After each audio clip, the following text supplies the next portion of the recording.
Shalom semuanya, kembali ke channel Dunia Roh ya. Maaf karena saya banyak mengajar kemarin, jadi agak lama channel ini terbit kembali istilahnya.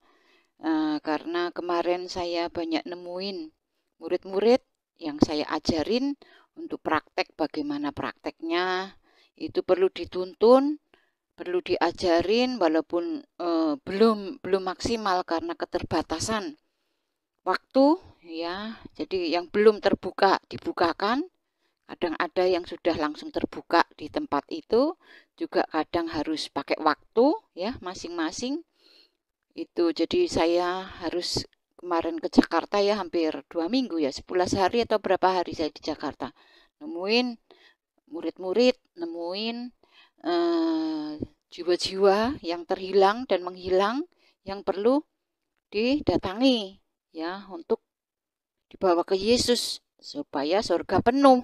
Jadinya saya banyak sibuk ke sana ke sini, sampai ada WA, Bu, ini kok belum ada yang 14 ini. Sabar. Karena saya juga yang lulus ya dari murid-murid itu baru beberapa yang lulus jadi pendoa pelepasan, baru beberapa.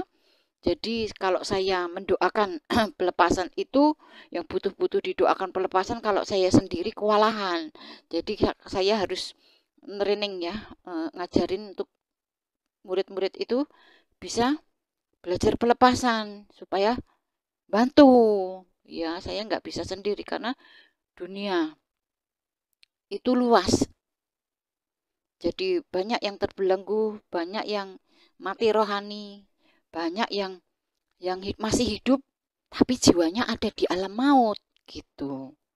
Kenapa bisa begitu? Karena hidupnya sudah lama terputus hubungannya dengan pribadi Tuhan Yesus Kristus. Ya, jadinya mereka sudah hubungannya sudah putus, mati rohani, pelitanya padam, banyak berbuat dosa.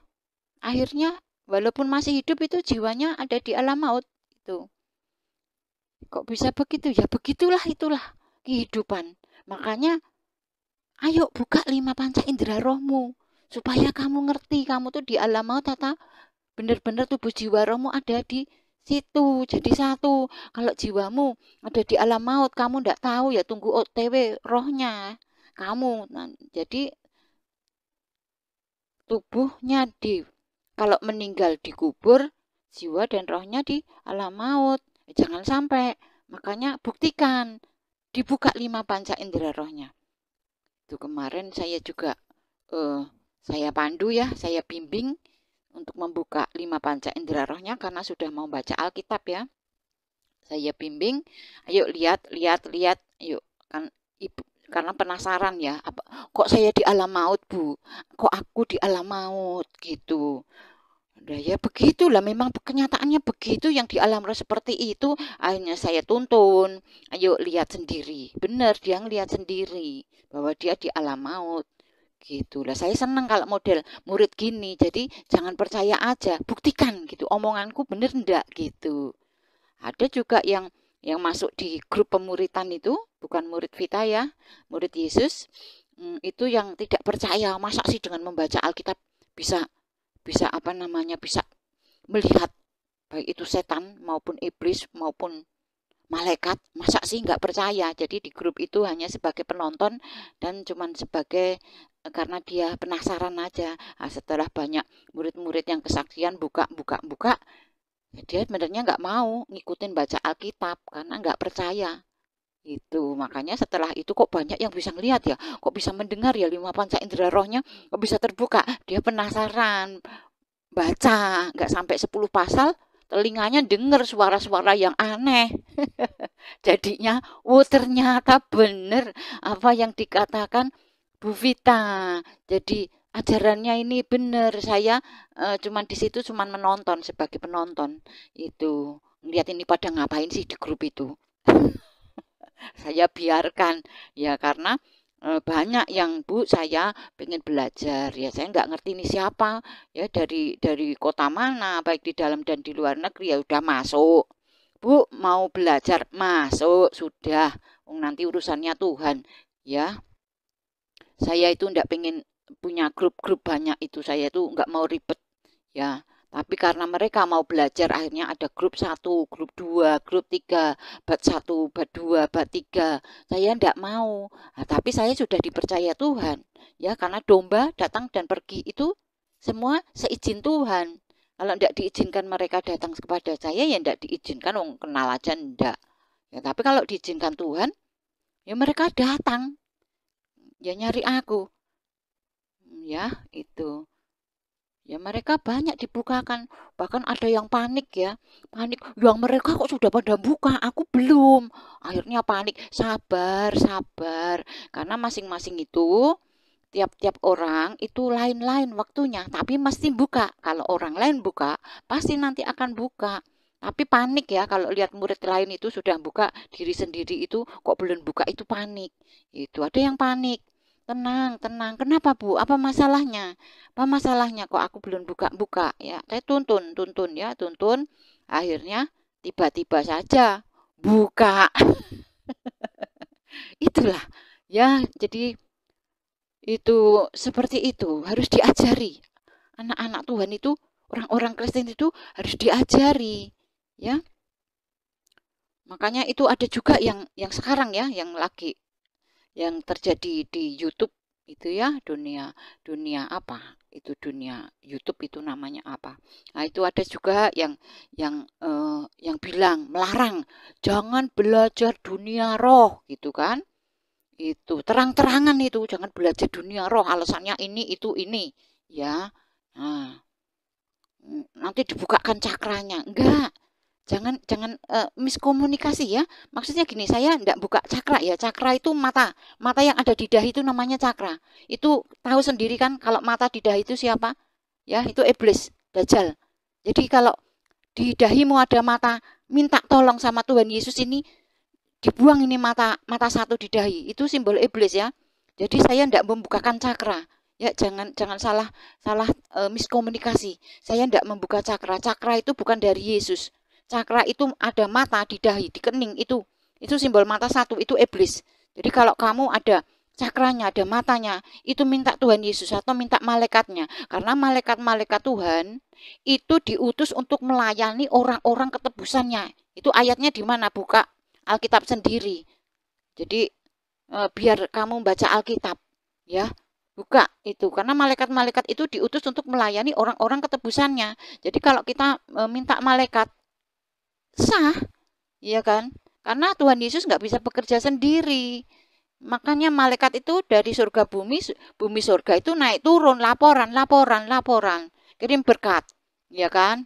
Ngecek, gitu, laporan sama Tuhan, ini anaknya sedih, ini anak ini kurang ini. Makanya nggak apa-apa malaikat itu disuruh, ibaratnya itu Tuhan Yesus Kristus, Bapa kita di surga, itu orang tua kita. Kita mau minta sama bapak kita, bapak orang tua jasmani, tolong Pak, aku ini butuh camilan. Ya bapak kita kan, orang tua kita atau mama kita kan, ya nyuruh, ya pembantu, ya kan.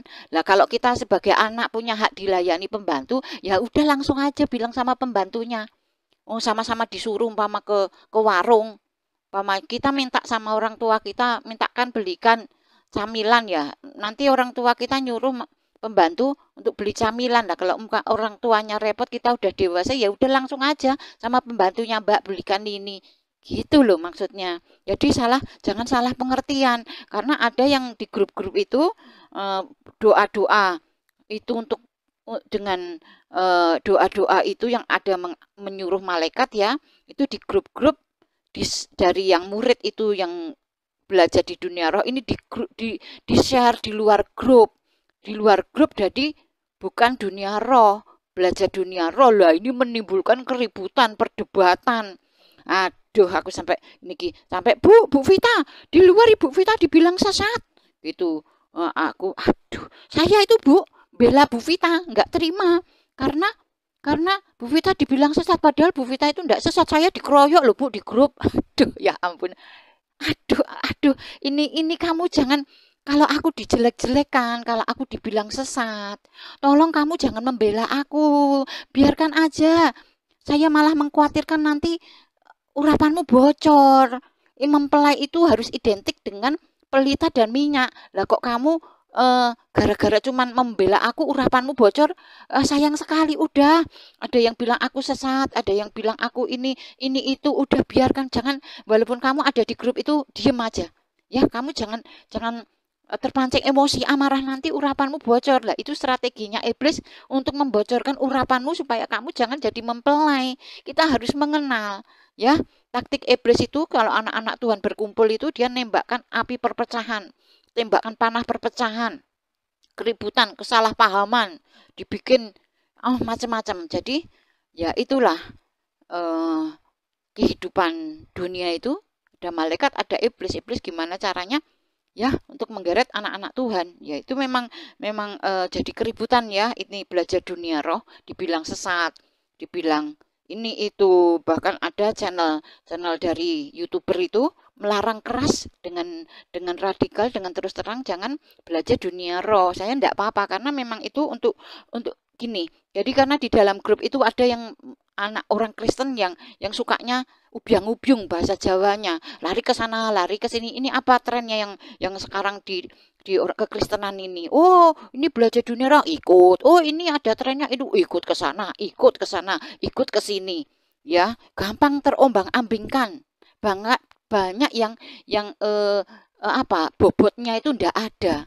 Bobot rohani. Jadi mereka gampang diumbang-umbangkan. Jangan, ayo belajar belajar dunia roh, ikut. Terus ada yang ngomong, jangan belajar, keluar grup. Nah, untung aja yang itu ada yang channel lain itu melarang untuk belajar dunia roh. Alasannya ini itu. Ya nggak apa-apa lah, karena itu ini malah untuk kebaikan supaya orang-orang yang gampang terombang-ambing ini biar keluar grup. Jadi karena saya ini ngajar itu dengan fokus ya, dengan fokus, dengan sepenuh hati, sepenuh energi saya. Walaupun saya kadang telepon itu konseling, saya ajar seperti mengajar orang banyak. Lah kalau saya mengajar orang Kristen, murid yang modelnya ubyang-ubyung itu hasilnya nggak maksimal. Eman-eman energi saya. Mending dengar itu terus keluar, itu malah lebih baik. Jadi yang di grup itu benar-benar orang-orang yang mau belajar ya. Saya selalu mengambil sisi baiknya ya. Kalau diladenin ya, diladenin itu akan membuat urapannya bocor. Saya tidak mau, itu strategi iblis ya. Karena memang itu ada yang channel itu dengan terus terang melarang belajar dunia roh, tidak apa-apa. Itu jadi yang di grup itu murid-murid biar yang memang mau belajar biar dia akan tetap di situ, yang enggak ya silahkan keluar. Memang setelah itu ada channel itu melarang belajar dunia roh, itu ada yang di grup itu cuman berapa orang yang keluar, itu 3 atau berapa 4 itu ya nggak apa-apa. Itu mereka memang apa, gampang terombang-ambingkan. Itu kalau diajar juga nanti saya menghabiskan energi banyak percuma ya. Jadi mending keluar aja. Jadi nggak apa-apa, saya itu demi kebaikan, daripada nanti tak ajar, tak muridkan, menghabiskan energi saya sia-sia kalau hasilnya nggak maksimal. Jadi saya lebih baik mengajar yang sungguh-sungguh begitu. Memang ini apa, pelajaran dunia roh ini menimbulkan pro kontra. Karena apa? Saya bongkar kedoknya iblis. Iblisnya itu geram, marah sama aku, menunggangi orang-orang yang lemah imannya. Baik itu pelayan Tuhan, orang Kristen, itu. Makanya itu ngapa ngajar-ngajar loh. Di Alkitab ya, itu ada ayatnya, itu 5 jawatan. Ya, 5 jawatan. Coba tangannya diangkat ya. 5 jawatan ya. Yang jempol itu rasul ya, jempol itu rasul. Yang telunjuk itu nabi ya, yang jari tengah itu penginjil ya, yang jari manis kelingking itu gembala ya, yang jari kelingking itu apa, pengajar atau guru ya. Itu ada di Alkitab ya. Ada rasul itu jempol, tangannya diangkat ya, coba kamu tangannya diangkat, jempolnya itu rasul itu jempol posisinya. Nabi itu ditelunjuk, suka nunjuk-nunjuk kesalahan orang. Dosamu apa, itu nabi. Ya, penginjil itu tengah, jari tengah. Gembala itu jari manis ya, karena gembala itu gembala yang manis. Ya, kalau guru itu jentik ya. Ya, itu jentik ya. Apa bahasa Indonesianya jadi jentik ya. Itu. Makanya di dalam kehidupan kekristenan, di dalam tubuh Kristus itu ada 5 jawatan. Ada rasul, ada nabi, ada penginjil, ada gembala, ada pengajar atau guru. Nah, kalau ada guru ya mesti ada muridnya. Ya kan? Bukan muridnya saya, ya muridnya Kristus semuanya. Untuk apa? Untuk memperlengkapi orang-orang kudus bagi pekerjaan pelayanan, bagi pembangunan tubuh Kristus, ya. Nggak bisa, wah ngapain itu guru, ngapain ngajar lah, itu tapi di Alkitab itu ada 5 jawatan, rasul, nabi, penginjil, gembala, pengajar, guru ya. Lah kalau mau nggak usah, wes pokoknya rasul aja, ya mosok tangannya mau jempol semua, ya toh, karena masing-masing itu berbeda itu untuk memperlengkapi, untuk supaya tubuh ini sempurna. Kalau semuanya tangan itu jempol semua ya nggak baik ya. Jadi kenapa saya ini jatahnya guru, saya juga nggak minta jadi jatahnya guru, saya itu ngalir aja. Pokoknya mempersiapkan wadahku. Tuhan bilang dulu aku sebagai pendoa pelepasan, ya udah saya ajarkan kepada pendoa-pendoa jadi pendoa pelepasan. Terus saya menempati posisi sebagai guru, ngajari mereka semuanya yang apa, semua saya arahkan untuk jadi pendoa pelepasan. Setelah itu setelah ngajarin mereka semua, saya kelompokkan menurut destiny, panggilannya masing-masing. Yang gembala saya ajari jadi gembala yang potensi, yang dahsyat, wong Yesus dahsyat ya toh. Iya toh. Makanya yang rasul, yang kenabian, yang penginjilan, yang guru. Ya nanti kalau memang yang saya muridkan itu memang ada yang panggilannya juga guru seperti saya. Makanya saya ajari, ya. Setelah saya ajari, ayo ajarkan kepada semua anak-anak Tuhan. Ya supaya jiwa-jiwa itu semakin banyak dibawa ke tempat Yesus, ya. Dan surga penuh. Jadi jika ada pekerja-pekerja lain yang tidak suka, ayolah kita berlomba. Ya, kalau mau bersaing, ayo bersaing. Ayo banyak-banyakan cari jiwa. Ya, banyak-banyakan cari jiwa. Kita bersaing yang positif. Jangan saling menjatuhkan. Karena seperti kemarin itu Bu Vita ini ada channelnya, ini si A ini menjatuhkan Bu Vita.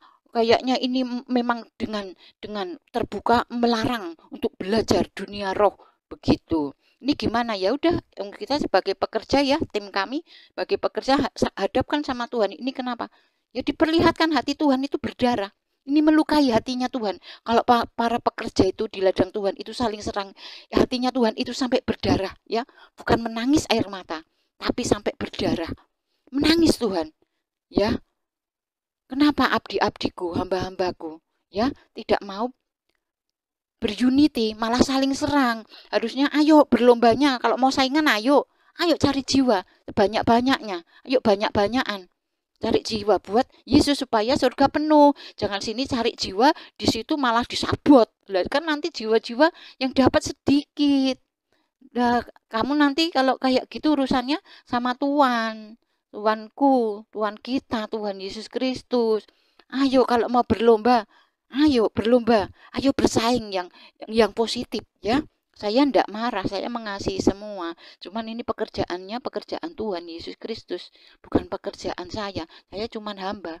Kalau jiwa-jiwa datang mau belajar, jiwa-jiwa itu domba, datang dan pergi sesuai kehendak Tuhan, bukan kehendakku. Saya enggak manggil. Mereka datang sendiri, kenal juga enggak ya. Begitu ya, sekilas tentang keadaan keadaan dunia kekristenan ya. Jangan sampai ini keributan, ini apa namanya, karena memang ini pelajaran dunia roh ini benar-benar membuka ya, kedua iblisnya geram ya. Akhirnya yang dipakai anak-anak Tuhan sendiri, Kristen melawan Kristen di grup-grup itu. Jadi kalau kamu murid dari belajar dunia roh, kalau kamu di grup manapun ada orang yang menjelek-jelekan kami, jangan menjelek-jelekan tentang dunia roh, pelajaran ini, jelek-jelekan aku, jangan terpancing emosi. Biarkan saja, jangan sampai urapanmu bocor ya. Tetap jaga hati ya. Saya himbau kepada para yang YouTuber, kalau kamu anak Tuhan, kamu menyembah Tuhan Yesus Kristus, karena Tuhan Yesus Kristus itu yang kita sembah, Tuhan kita dalam kita melayani.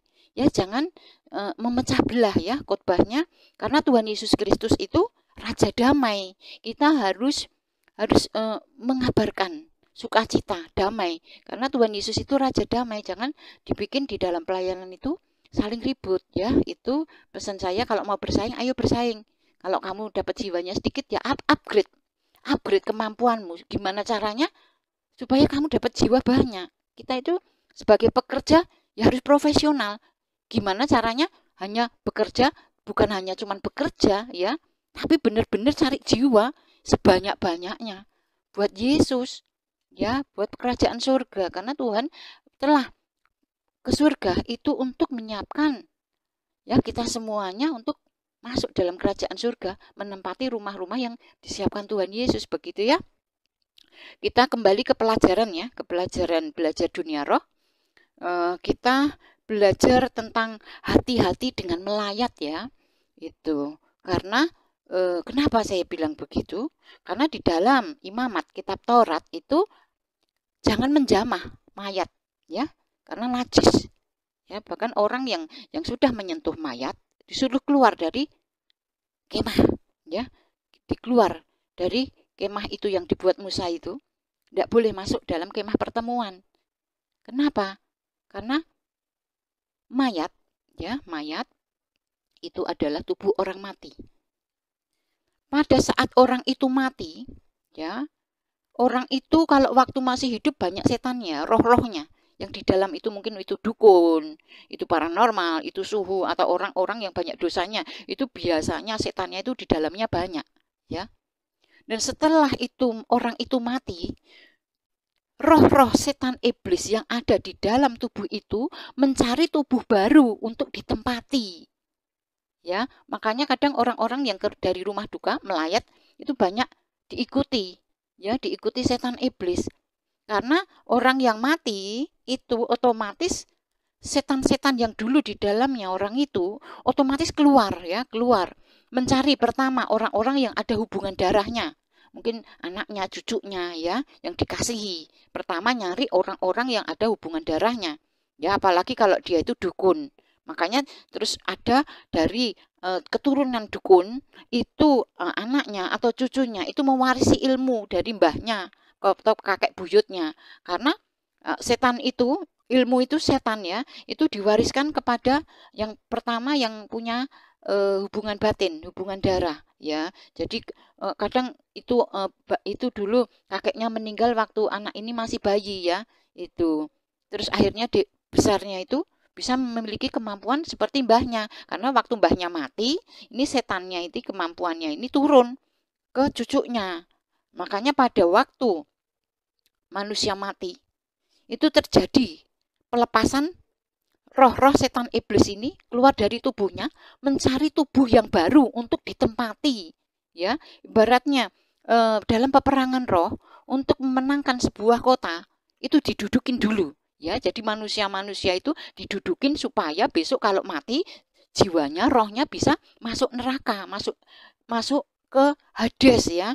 Makanya hati-hati dengan melayat. Makanya di dalam imamat itu, karena kan di dalam Alkitab itu tidak diterangkan secara roh, cuman hati-hati dan najis kalau menyentuh roh orang, menyentuh tubuh orang mati. Karena kalau waktu terjadi pelepasan ya, itu tubuh yang mati itu, tubuh orang mati itu pelepasan ya, itu kalau disentuh itu akan transfer spirit setannya itu ya, akan masuk ke orang yang menyentuh. Makanya saya akan mengajari mendoakan pelepasan tidak boleh menyentuh, karena pada saat pelepasan itu roh-rohnya, setannya keluar. Kalau disentuh terjadi sentuhan ini langsung transfer, rohnya masuk. Makanya kalau saya mengajari untuk mendoakan pelepasan jangan disentuh. Jangan sentuh. Ada yang melanggar itu, malah ditumpang tangan kepalanya. Kelayangan ini, murid saya itu kan udah ada aturan, tolong diikuti. Makanya hati-hati dengan melayat. Ya seperti itu. Karena waktu mayat itu, orang itu meninggal, itu roh-roh yang di dalamnya mencari yang pertama yang ada hubungan batin. Nah kalau orang itu jomblo, maksudnya tidak punya anak, tidak punya cucu, tidak punya keluarga, ya dia akan mencari orang-orang yang ada di sekitarnya. Itu, ingat itu yang ada di Gadara itu ya, orang kerasukan itu berapa ribu itu, coba baca sendiri. Banyak sekali kan.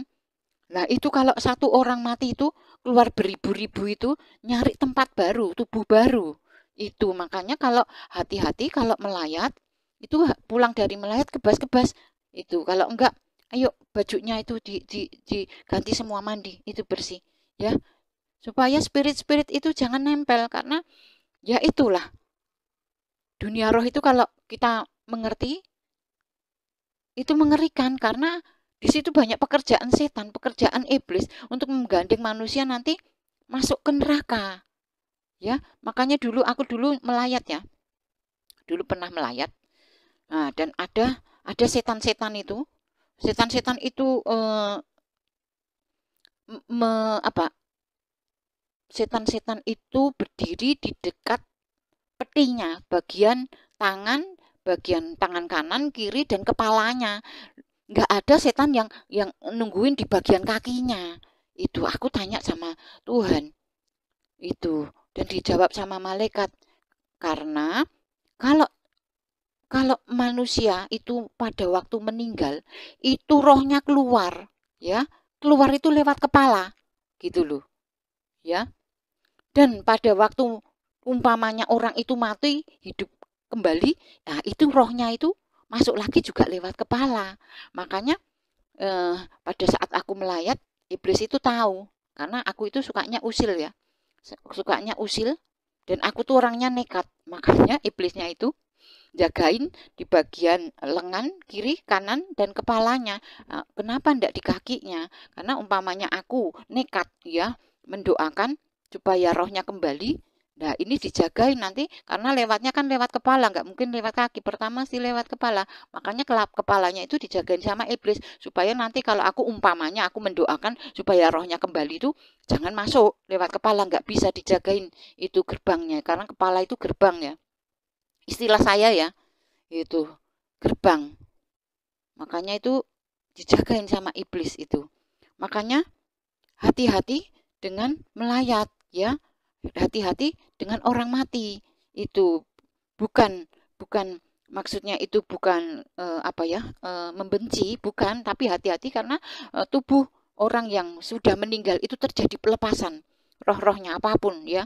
Kalau ada yang keluarga hubungan batin pertama juga itulah, kalau ribuan ya kan enggak semuanya masuk ke keluarganya, bisa yang masuk ke pelayat-pelayat, karena memang kalau setan iblis itu ya masuk di tubuh manusia lah. Kalau tubuh manusia itu sudah mati, rohnya udah pergi, ya dia akan mencari tempat yang baru untuk diduduki lagi, ditempati, dan setelah mati rencananya untuk memasukkan orang-orang itu ya ke neraka.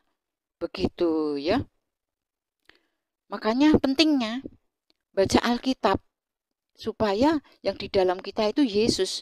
Yesus itu terang dunia. Jadi kalau ada Yesus di dalam hidup kita, tubuh kita, maka semua kegelapan setan iblis otomatis keluar, lepas. Ya, makanya kenapa orang-orang yang membaca Alkitab itu tubuhnya bersinar kayak lampu, karena firman itu adalah pribadi Yesus. Yesus itu adalah pribadi terang dunia. Otomatis kalau kamu membaca Alkitab itu pribadi Yesus masuk, akhirnya kamu tubuhmu itu seperti lampu, memancar, bersinar itu. Jadi kalau kamu sudah, mata rohmu itu kalau sudah terbuka, kamu akan melihat bahwa orang-orang Kristen itu bersinar tubuhnya yang baca Alkitab. Kalau enggak baca Alkitab ya enggak bersinar. Itu. Karena apa tadi? Karena dengan membaca Alkitab, Alkitab itu adalah firman. Dan firman itu siapa? Tuhan Yesus. Dan Tuhan Yesus itu adalah terang dunia. Jadi kalau membaca firman, firman itu masuk di dalam hidup kita, otomatis hidup kita juga terang. Jadi semakin banyak baca firman Tuhan, semakin bersinar. Makanya anak-anak Tuhan itu adalah terang dunia. Tuhan Yesus terang dunia, otomatis kita juga akan terang. Ya, dunia itu gelap, kita harus baca Alkitab banyak supaya kegelapan ini terusir. Semakin banyak anak-anak Tuhan baca Alkitab, dunia yang gelap ini akan semakin terang karena terangnya anak-anak Tuhan. Jadi iblisnya nggak punya tempat. Begitu. Jadi inilah pelajaran tentang dengan tubuh orang mati ya. Begitu juga banyak ya ini di YouTube ya, ada yang menerbitkan kembali, menayangkan ulang kembali channel Belajar Dunia Roh ya. Itu mereka itu murid ya, murid dari Belajar Dunia Roh. Itu memang meminta izin sama saya, Bu, saya mau merepost ya, ingin menayangkan ulang, saya izinkan gitu, supaya ini pelajaran ini nyampe ke kemana-mana. Saya bersyukur dan berterima kasih ya, itu ada yang mau merepost, menayangkan ulang ya. Tapi juga ada yang di situ karena di open komentarnya itu minta mau belajar ya, untuk belajar dunia roh. Sebenarnya di situ udah dijawab, tapi karena yang bertanya banyak, akhirnya yang dijawab cuma 1-2 karena mungkin kesibukan ya yang punya channel itu. Kalau siapapun yang mau belajar boleh bergabung ya. Kalau nggak tahu nomor HP saya bisa dicatat ya. 0831 9528 9371. Ini WA ya. Jadi kalau mau, siapapun yang mau belajar, ayo bergabung ya dengan Belajar Dunia Roh ini dengan WA group, cukup WA group ya. 0831 9528 9371. Ya, itu nanti masuk aja Bu, mau belajar gitu. Saya masukkan ya. Karena siapapun mau belajar itu punya hak untuk belajar. Ya, itu karena memang di dalam kehidupan tubuh Kristus memang itu ada 5 jawatan yang saya terangkan tadi. Di mana Bu ayatnya? Ya cari sendiri. Ya, dari Kejadian sampai Wahyu, supaya kalau apa-apa tak kasih ayatnya, nanti kamu kapan mau baca Alkitab? Cuma dituntun ini ayatnya ini. Ayo belajar cari dari Kejadian sampai Wahyu, itu mesti ketemu 5 jawatan itu. Kalau tidak ketemu, baca lagi Kejadian sampai Wahyu. Kalau nggak ketemu lagi, baca lagi. Cari saya sini. Traktir aku bakso, habis itu tak kasih ayatnya di mana. Begitu ya. Semuanya, Tuhan memberkati semua. Nama Tuhan dipermuliakan. Dalam nama Tuhan Yesus. Amin.